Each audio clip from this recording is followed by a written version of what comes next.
Hey everyone, I'm Lucy. And I'm Tamoor. And we're here again with another Westworld breakdown, this time for Season 2, Episode 9, Vanishing Point. Really cool episode, lots to talk about. But before we get into that, make sure you're subscribed to Gamespot Universe. We also cover Marvel, DC, wrestling, anime, TV, Marvel, DC, wrestling, anime, TV. Just keeps on coming over and over again. So find a video you like, hit the like button on it, and it will make us very, very happy deep in our souls and make us want to carry on doing this. But let's get on with it with the breakdown. Obviously, steer clear if you haven't seen the latest episode because we're going to go in deep. There is lots to talk about here.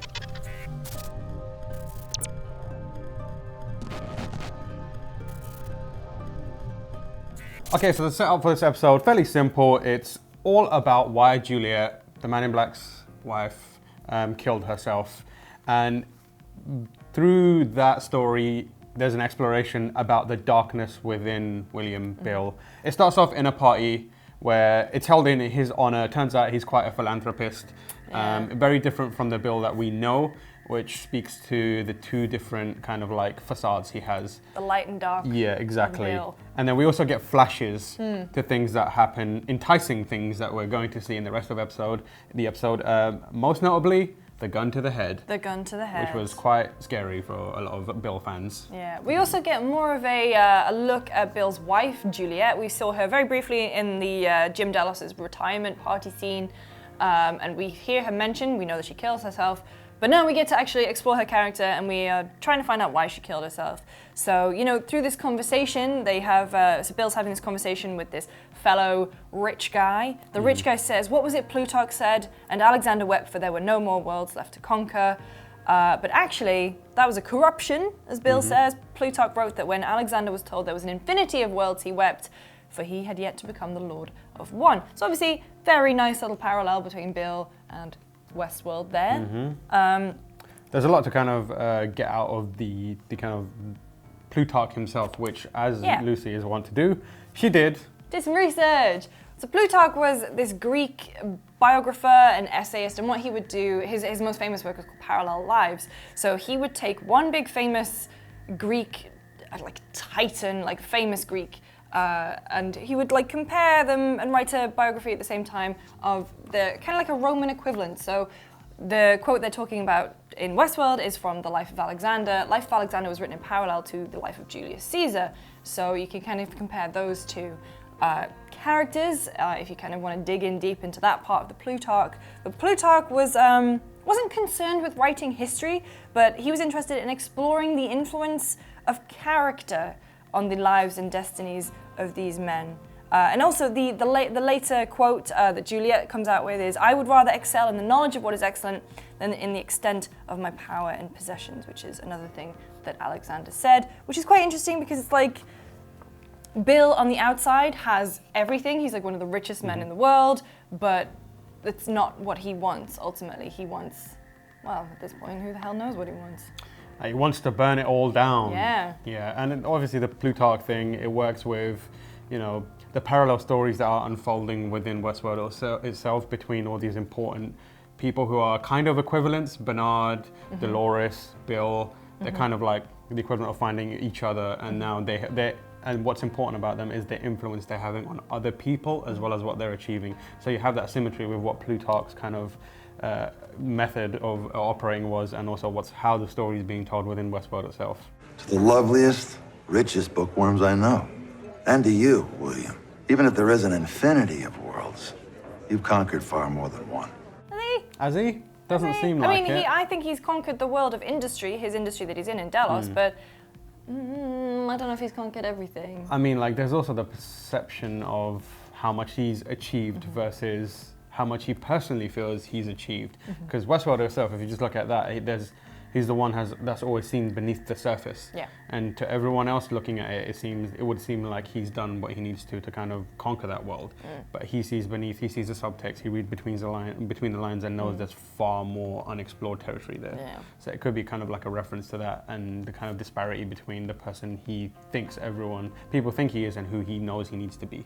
So it could be his parallel, speaking of, he thinks he sees Dolores as a server, but it's actually not, it's just another blonde-haired woman. So it could be very interesting in like, that's his parallel at that point, because they are both ultimately looking for destruction of the same thing. And then there's like a final little nice bit where he's kind of grasping his right forearm. Obviously, we see that at the end of the episode. But he's talking about, when did this tiny fleck of darkness creep in? Was it all in my head, like a remnant of a dream? And obviously that's the very famous thing that they say when they wake hosts up is, do you know where you are? And they say, I'm in a dream. When did it creep in? Tiny fleck of darkness. Was it all in my head? So the next scene is Bill waking up within the park. He meets his daughter, Emily in the real world, Grace within Westworld. Are we ever going to get Really to the bottom confusing. of that? Daughter? I'm just going to call her Emily. They each discuss how they thought it was their own fault that Juliet killed herself. So this is stuff that obviously we'll get into deeper as the episode goes on, but they both have this guilt and they both have some of it misplaced. A lot of it misplaced. A lot of it misplaced, but they both have this guilt and they need to work through this together. Yeah. Also, there's but at the very beginning of the scene, there is a voiceover of a woman who we later become to understand is Juliet saying, is this real? Are you real? This episode is obviously seeding that the man in black might not be.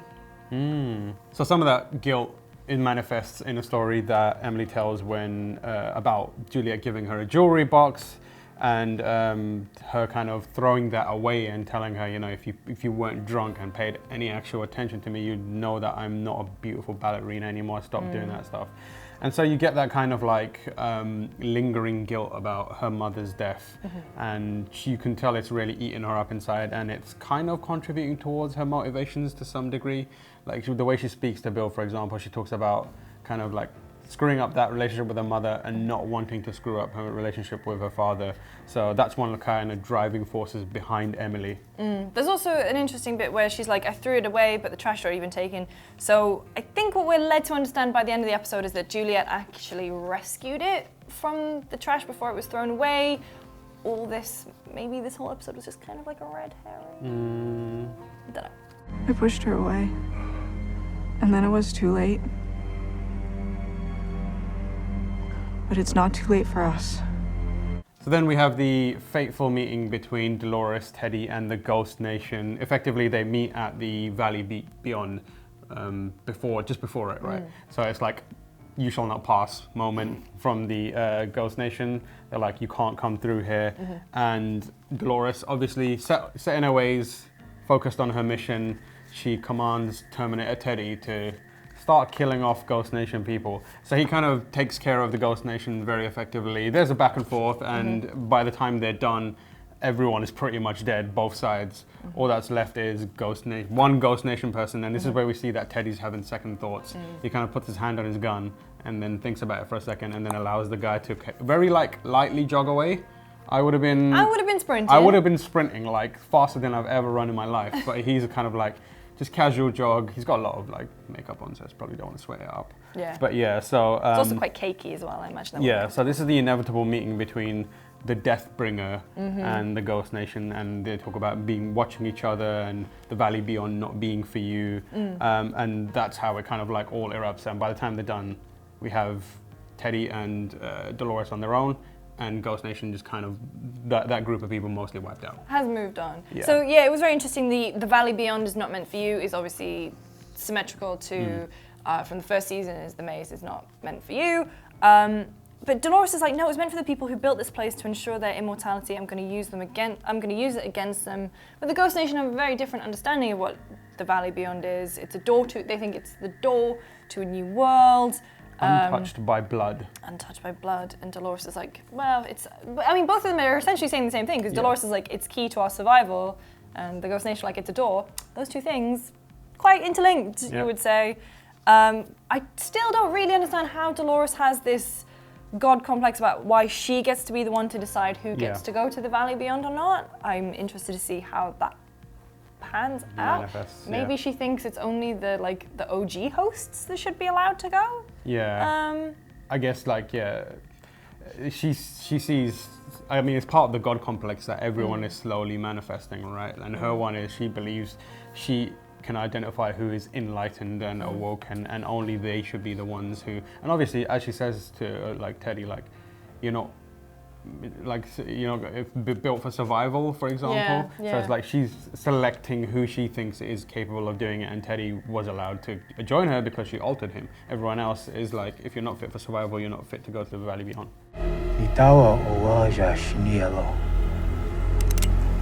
I told you, friend. Not all of us deserve to make it to the Valley Beyond.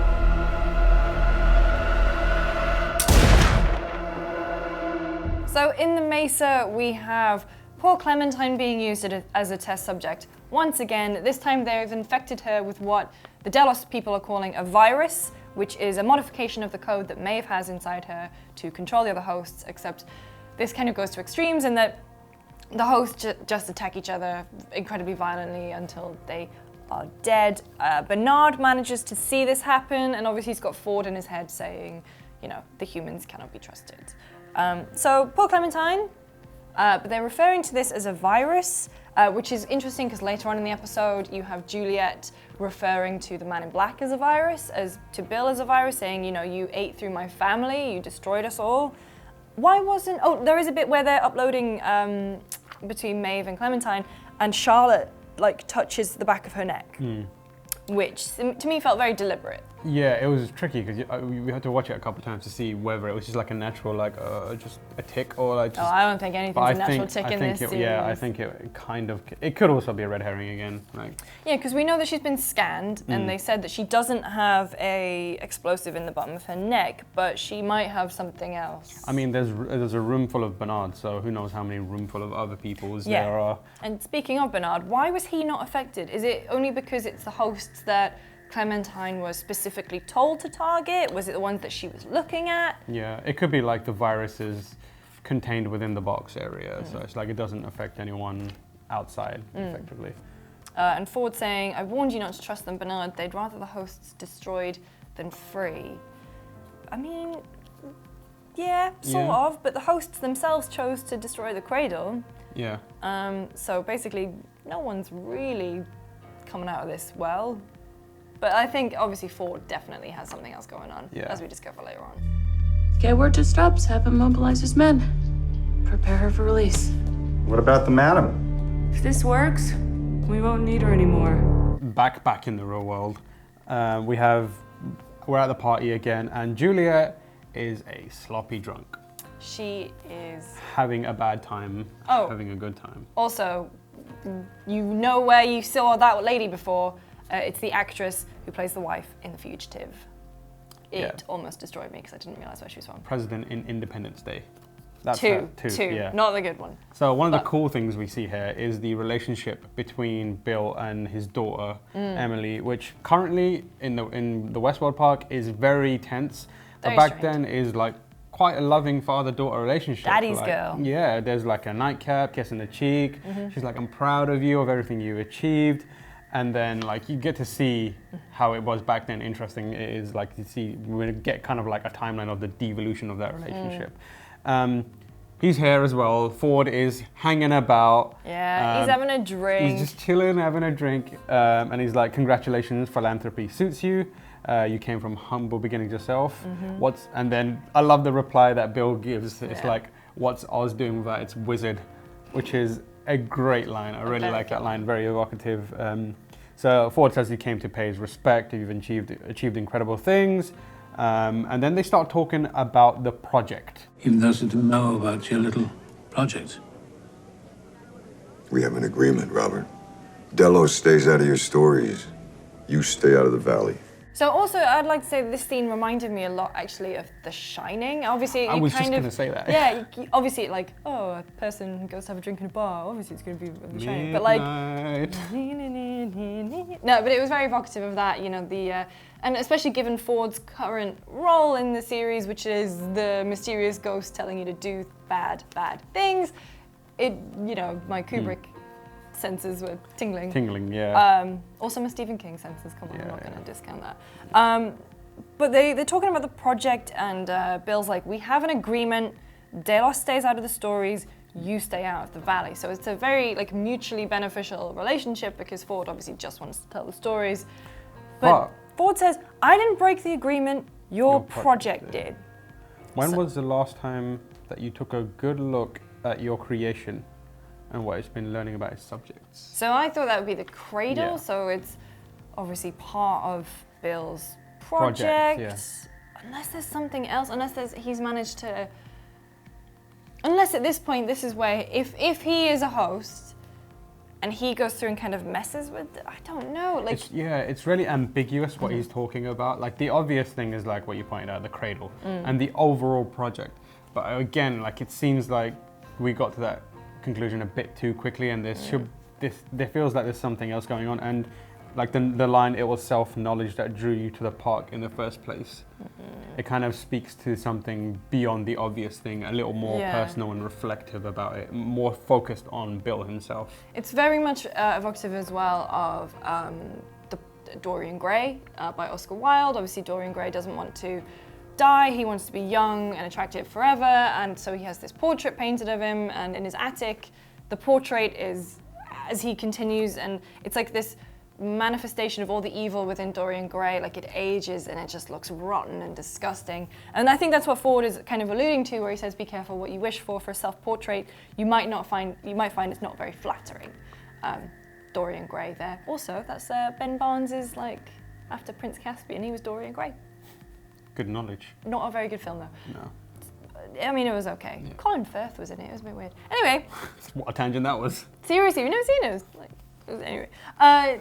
Ford gives Bill like this metal key card, which is his profile, I guess. The profile that the park keeps on everyone. Yeah. For a self-portrait, you may not find it very flattering. And then he gives him the thing. He gives him the portrait. Like, here you go.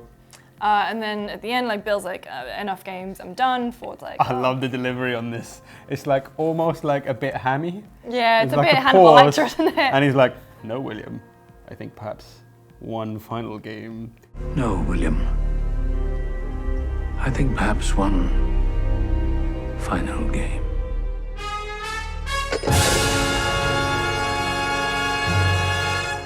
So back in the Mesa, we've got Bernard. He stumbled upon poor Maeve's motionless body, tries to get in there, but the biometric lock is keeping him out. Ford says it doesn't matter. I'll find the message, I'll give her the message. Bluetooth it across to her, like it's 2006, whenever we were all using Bluetooth. Bernard is like, no, I have to find Elsie, I have to get out of here. Ford again on his, you can't trust her line, he's big on that. And what he does is he reveals the true nature of the park to Bernard. So we get actual confirmation. Delos is what they were doing to Jim Delos. They're doing it everyone. Yeah, replicating the cognition.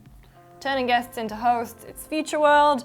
And we also kind of learn what the Valley Beyond, at least the machinery is called. It's called The Forge. The Forge. Geordie LaForge. And that's where everyone is headed. Like the Cradle, but bigger. Much bigger. So this is, the place for I was going to say replicants, but that's Blade Runner, isn't it? It's all the same. You're f***ing kidding. That's what's in the facility. All the guests laid bare in code on a vast server. Like the Cradle, only much bigger. So back with Bill and Grace. The conversation's still going. Longest, most awkward father-daughter conversation ever. It's like a Dr. Phil special. Yeah, exactly. So Bill reveals to Emily/Grace how the park has been keeping tabs on people and kind of mapping their brains. It's the hats. But then not every person wears a hat. I mean, I guess enough of them wear it that they can imagine if it was like built into the contract, you have to wear this hat. Otherwise, you ruin the theme. Otherwise it's the like game Disneyland level rules. Like, you got to be careful. Hello, cowboy. There's one final touch. Which would you prefer?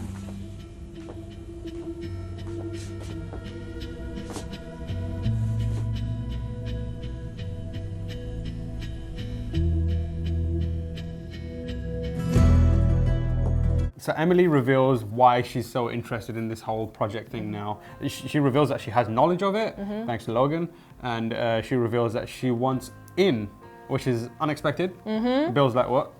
And her reasoning is that she wants to understand why her mum killed herself. Yeah, so all the data gives people a second chance, even mom. She says to duplicate a person you need detail like genetic, epigenetic, It's the study of heritable changes in gene expression that do not involve changes to the underlying DNA sequence. So it's like you've got all these genes and DNA, and I think epigenetics is how your body like turns the genes and stuff on and off. It's like, I read an analogy that it's like if a different director was given the same script and the same cast, but it's the way that the final movie would be. That's an analogy that I read. If you're an epigenetics expert watching this video, please leave a comment in the YouTube video or on the site and tell us, help us understand, what does this mean? Yeah, I'm sad that I never really studied biology. Bill is like, why would you want to be in on this? My daughter would be mortified when she would actually understand, like monitoring guests, storing data, and this is him not believing that she is who she says she is. She keeps thinking that she's all still part of the game. You're just here to distract me, knock me off my course. It's cleverly disguised. Well, I see through it. Nothing's stopping me from getting to the end. Not another one of your games. I make my own decisions, and I'm gonna destroy this whole f***ing place. So we're going further through the night when Juliet kills herself. She argues with Bill, and Emily threatens to get her committed into a facility to deal with her substance abuse issues. It's because Juliet, she sort of knows what Bill's been up to in the park. She says she's heard stories from Logan, and that, you know, made her suspicious. She kind of realized that there is something going on with her husband. She's like, I was surrounded by all these phonies. You're the only one who's any good at hiding their true nature. And again, she refers to him as this virus that consumed my family. First my brother, then my father, and now it's me. And then you have these weird little phrases that she says as he's tucking her up in bed. If you keep pretending, you're not gonna remember who you are. Again, could be like that he is a host and that he needs a cornerstone. We'll talk a little bit more about the cornerstones later on, but they are the memories that the hosts latch onto and base their personality around. So for Bernard, it's like his son dying, for example. Like that's his the Inception equivalent of a totem? Exactly. Well, is that what they call it? No, the totem was to ground them in a reality. In a reality, so they so would it's know. kind of like to ground them in their own humanity. Yes, that's good. And he gets so after she's asleep, he takes out the profile he got from Ford and he hides it in some books. So you've got Moby Dick. Yeah. Yeah, you've got the Slaughterhouse 5 by Kurt Vonnegut Jr. He puts the key in this book. So interestingly, this book is written in a very Westworld-esque way, or well, Westworld is written in a very Slaughterhouse 5-esque way, because the protagonist, Billy Pilgrim, Bill's here. Billy, which is the name that he hated being called, has become unstuck in time. It's a sci-fi book, and it kind of goes throughout his life and kind of picks up and takes off, and it's very Westworld, like just dipping between these timelines. Some advice. If you're gonna hide something in some books, like have more than 5 books, because like go to a library, at least have a bookcase and hide it in one of those. Like you want to. Just 5 bad books. move from Bill here. And the other books here, you got Jude the Obscure by Thomas Hardy, which is about Jude and his partner Sue, who are in a desperately unhappy relationship. They're not married, but they have children. They are constantly scorned and turned away. And actually, it's very sad because the eldest child kills the other children and himself because he believes that they are the reason for their parents' unhappiness. It's a bad story. Miserable. And then you got a couple of books about Plutarch. You got Plutarch's Historical Methods and Plutarch and Rome, which is a companion book. A lot of Plutarch. I don't care if it shrinks. Well, she's out of control. She refuses to go to rehab, and when we force her, she refuses to stay. And then what makes you think this time's gonna be any different? Because this time she won't be able to check herself out. She's gonna be involuntarily committed to her doctor's care. So then Bill's talking to Grace and he says what happened was he's trying to reassure her, which is kind of, I don't know, it felt like he was doing it as much for himself as he was for her. Whether that's to kind of calm his guilt or actually to cover for himself, who knows. He says what happened was nobody's fault. And then Grace kind of asks like, why did this night end any differently? She said she feels like there's a piece of the puzzle that she's missing. Yeah. Effectively, she's like, I know that there's more to this than you're letting on. It's not just a standard issue tragedy. So it's kind of like her tipping her hand slightly to show that she knows what's going on here. Back inside, they're basically arranging to get her committed, Juliet committed, and they talk about something being wrong inside of her. Yeah. So it's interesting because Bill's talking about how he has something wrong inside of him, like the darkness that's spreading. And then drip, drip, drip. We get the water from the bath upstairs overflowing, and then we have that scene that we've seen a few times, and kind of like quick cuts and flashbacks and that kind of stuff.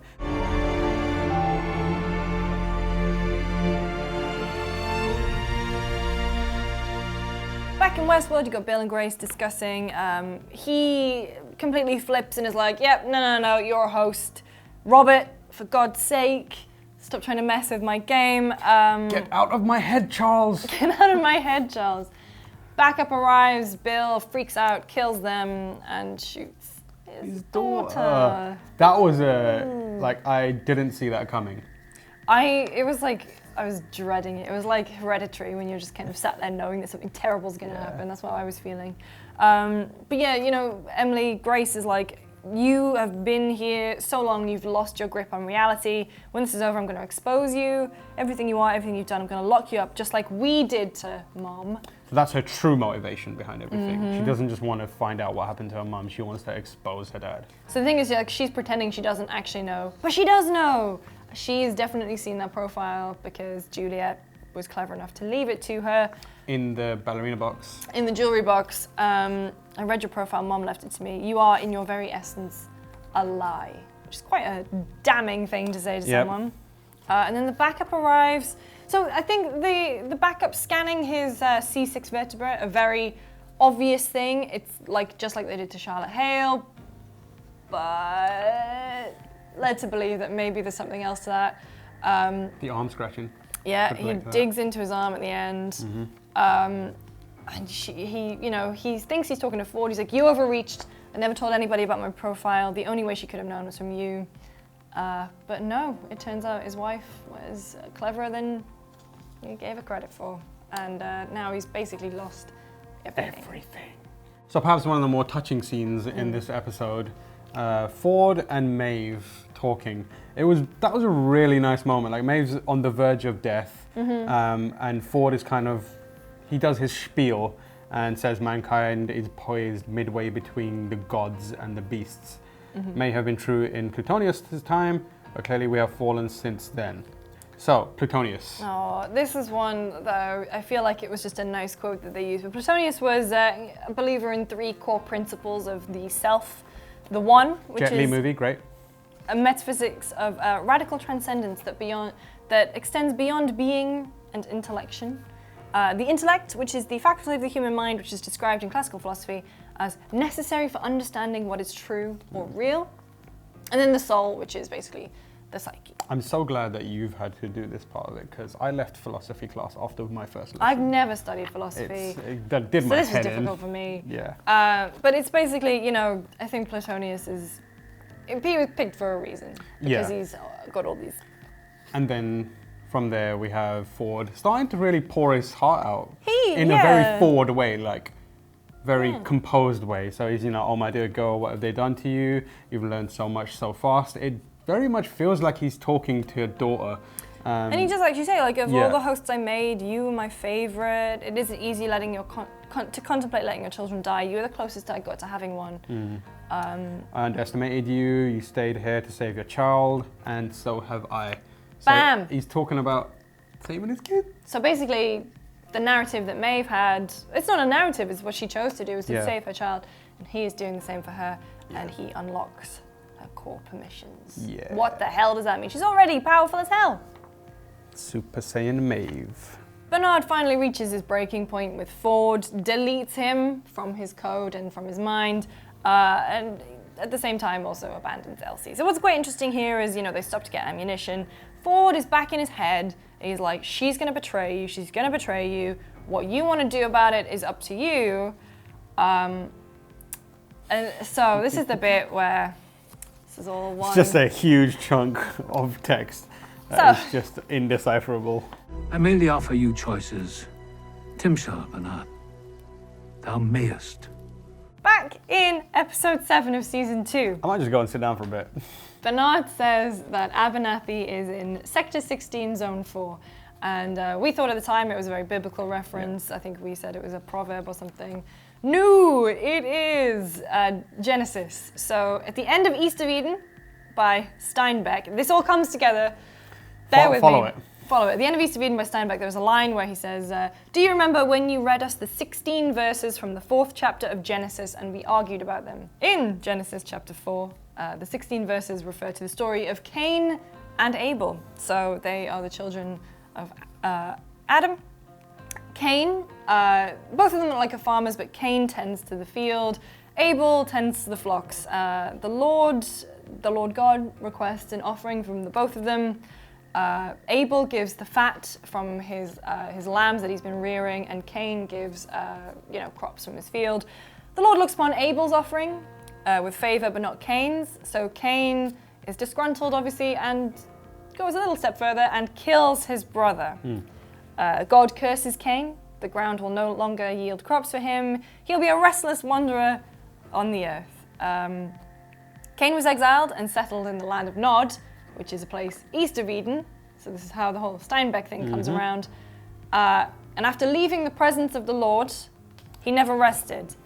So, Timshel, in the original Hebrew version of the Bible, translates for thou mayest, suggesting that at some point when Cain is talking to God about how he's disgruntled about how God felt about his offering, God perhaps gave Cain the choice whether to kill Abel. So in other translations of the Bible, it is thou shalt instead of thou mayest. So thou shalt, it's not as, it's more black and white rather than thou mayest. Thou mayest implies that he has a choice. This is what this is. This is Ford's God complex reaching a, oh my God, I didn't think he could get any worse, but this is his God complex, and he's essentially saying to Bernard, thou mayest choose, because there is the fate of 2 species on the line. You get to choose who you kill and who you don't. I merely offer you choices. So that's how I went down a little rabbit hole. Thank you for that journey, Lucy James. Thank you. Anyway, so for Bernard plugs himself into his USB. On the screen, narrative that is highlighted. Ford highlights his own code. He basically given him the choice. He says, you can delete me if you want. Narrative Ford, narrative Cornerstone. So Bernard's Cornerstone was originally Charlie, and now it's Ford. Well, not anymore, because he's deleted him. I'm right here. No. You've only brought violence. I can stop this on my own. Indeed, Bernard. You are the only one who can stop it. Stop all of it.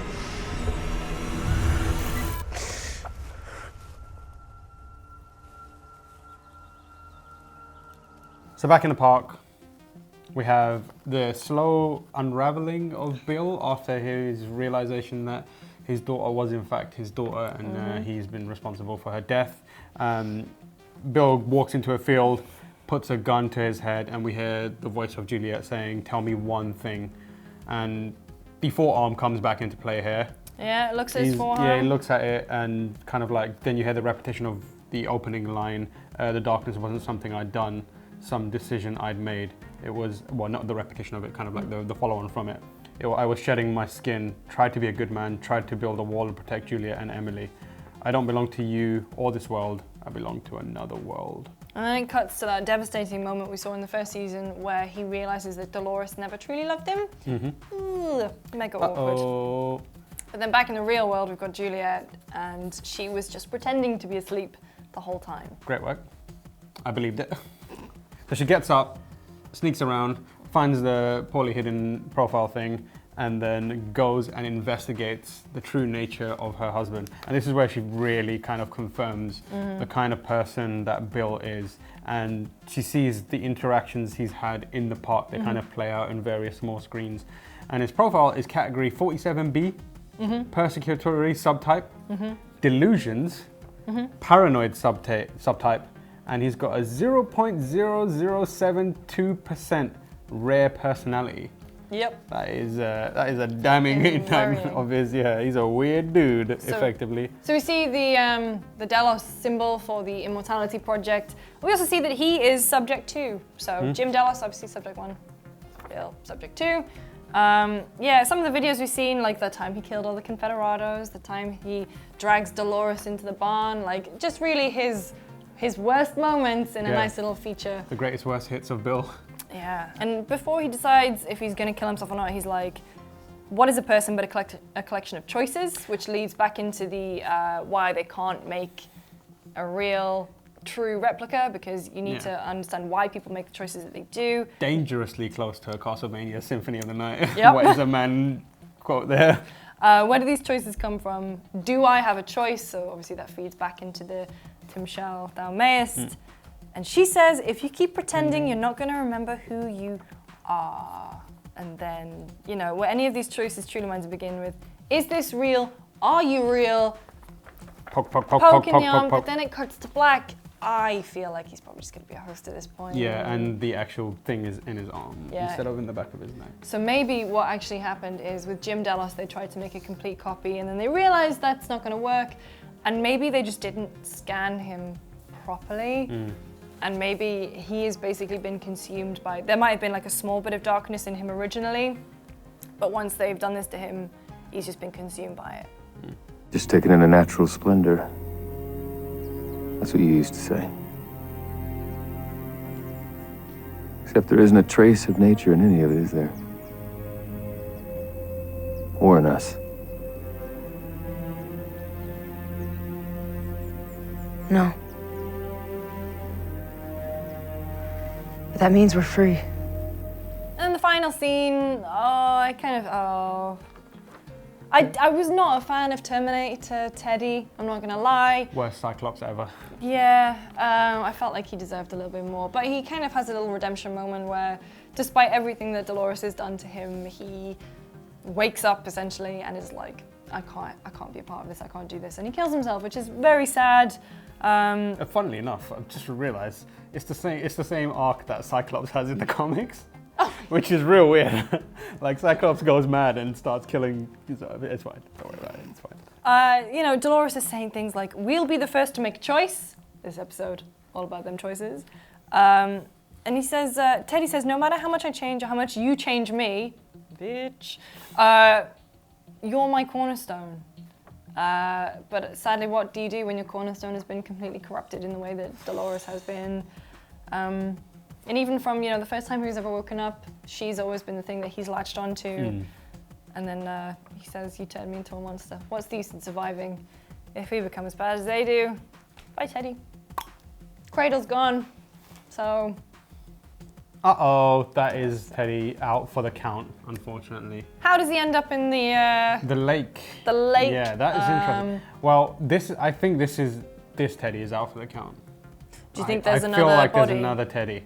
Like I wonder what happens to. It's such a weird thing. Like the impact on the cradle to existing. Like there's multiple Teddys already. Like what happens? Like, it could be we get another Teddy.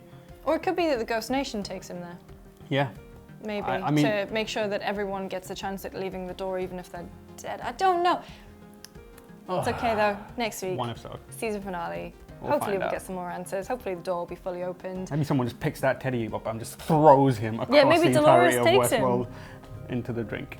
But make sure to subscribe to Gamespot Universe so you don't miss our next recap and breakdown of the season finale of Season 2 of Westworld. I can't believe it's so close. Nail-bitingly close. If you want to, you can follow us on Twitter. I'm at Lucy James Games. I'm at Tamoor H. And we'll see you next time. Goodbye.